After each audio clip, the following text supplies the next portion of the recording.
ఓం నమ శివాయ. ఈరోజు మనం ఈ వీడియోలో కార్తీక పురాణం 16వ అధ్యాయం గురించి తెలుసుకుందాం. ఈ 16వ అధ్యాయంలో స్తంభ దీప ప్రశంస. వశిష్ఠుడు చెబుతున్నాడు, ఓ రాజా, కార్తీక మాసం దామోదరునికి అత్యంత ప్రీతికరమైన మాసం. ఈ మాసమందు స్నాన దాన వ్రతాదులను చేయుట, సాలగ్రామ దానం చేయుట చాలా ముఖ్యం. ఎవరు కార్తీక మాసమందు తనకు శక్తి ఉన్న దానము చేయరో అట్టివారు రౌరవాది నరక బాధలు పొందుదురు. ఈ నెల దినములు తాంబూల దానం చేయువారు చక్రవర్తిగా పుట్టుదురు. ఆ విధంగానే నెల రోజుల్లో ఏ ఒక్కరోజు విడవకుండా తులసి కోట వద్ద కానీ భగవంతుని సన్నిధి వద్ద కానీ దీపారాధన చేసిన ఎడల సమస్త పాపాలు నశించుటయే కాక వైకుంఠ ప్రాప్తి కలుగుతుంది. కార్తీక శుద్ధ పౌర్ణమి రోజున నదీ స్నానం ఆచరించి భగవంతుని సన్నిధి యందు ధూప దీప నైవేద్యాలతో దక్షిణ తాంబూలాదులు నారికేళ ఫలదానములు చేసిన ఎడల చిరకాలము నుండి సంతతి లేని వారికి పుత్ర సంతానం కలుగుతుంది. సంతానం ఉన్నవారు చేసినచో సంతాన నష్టం జరుగదు. పుట్టిన బిడ్డలు చిరంజీవులై ఉంటారు. ఈ మాసంలో ధ్వజస్తంభమునందు ఆకాశ దీపమును ఉంచి వారు వైకుంఠ సకల భోగములు అనుభవిస్తారు. కార్తీక మాసమంతయు ఆకాశ దీపం కానీ స్తంభ దీపమును కానీ ఉంచి నమస్కరించిన స్త్రీ పురుషులకు సకల ఐశ్వర్యములు కలిగి వారి జీవితం ఆనందదాయకమవుతుంది. ఆకాశ దీపం పెట్టువారు శాలిధాన్యం కానీ నువ్వులు కానీ ప్రమిద అడుగున పోసి దీపము ఉంచవలెను. దీపము పెట్టడానికి శక్తి ఉండి కూడా దీపము పెట్టలేని వారు లేక దీపం పెట్టువారి పరిహాసములాడువారు చుంచు జన్మ ఎత్తుదురు. ఇందుకొక కథ కలదు, చెప్పెదను విను. దీపస్తంభము విప్రుడగుట. ఋషుల్లో అగ్రగణ్యుడు పేరు పొందిన ముంతగ మహాముని ఒకచోట ఆశ్రమాన్ని ఏర్పరచుకొని దానికి దగ్గరలో విష్ణు మందిరాన్ని కూడా నిర్మించుకొని నిత్యం పూజలు చేయుచూ ఉండెను. కార్తీక మాసంలో ఈ ఆశ్రమం చుట్టుపక్కల మునులు కూడా వచ్చి పూజలు చేయుచూ ఉండి వారు ప్రతిదినము ఆలయ ద్వారాల వద్ద దీపాలు వెలిగించి కడు భక్తితో శ్రీహరిని పూజించి వెళ్ళుచూ ఉండేవారు.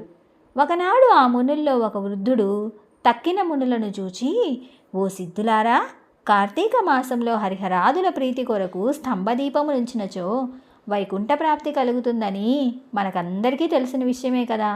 రేపు కార్తీక శుద్ధ పౌర్ణమి, హరిహరాదుల ప్రీతి కొరకు ఈ ఆలయానికి ఎదురుగా ఒక స్తంభము పాతి దానిపై దీపమును పెట్టుదుము. కావున మనమందరూ అడవికి వెళ్ళి నిడిపాటి స్తంభము తోడ్కొని వత్తుము రండు అని పలకగా అందరూ పరమానంద భరితులై అడవికి వెళ్ళి చిలువలు పలవలు లేని ఒక చెట్టును మొదలంట నరికి దాన్ని తీసుకొచ్చి ఆలయంలో స్వామికి ఎదురుగా పాతిరి.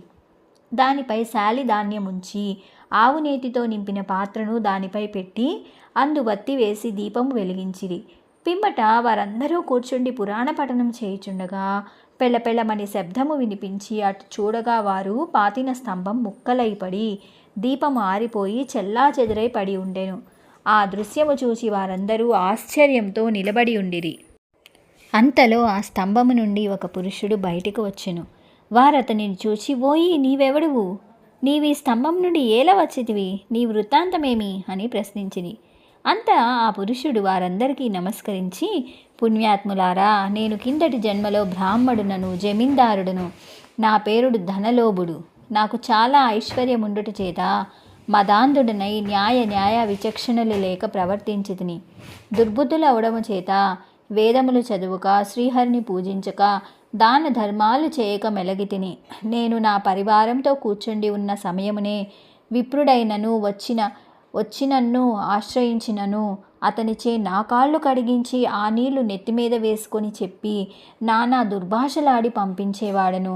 నేను ఉన్నత ఆసనంపై కూర్చుండి అతిథులను నేలపై కూర్చుండబెట్టాను. స్త్రీలను పసిపిల్లలను హీనంగా చొచ్చుచూ ఉండేవాడిని. అందరూ నా చేష్టలకు భయపడుతూ ఉండేవారు, కానీ నన్నెవరూ మందలించలేకపోయారు. నేను చేయు పాప కార్యాలకు హద్దు లేకపోయేది. దాన ధర్మాలు ఎట్టివో నాకు తెలియవు. ఇంత దుర్మార్గుడై పాపినై అవసాన దశలో చనిపోయి ఘోర నరకములు అనుభవించి 1,00,000 జన్మములందు కుక్కనై 10,000 జన్మాలు కాకినై 5,000 జన్మాలు తొండనై 5,000 జన్మాలు పేడ పురుగునై తరువాత వృక్ష జన్మనెత్తి ఈ కీకరాణ్యమునందు కూడా నేను చేసిన పాపములను పోగొట్టుకోలేకపోతిని. ఇన్నాళ్లకు మీ దయవల్ల స్తంభముగా ఉన్న నేను నరరూపమెత్తి జన్మాంతర జ్ఞానినైతిని.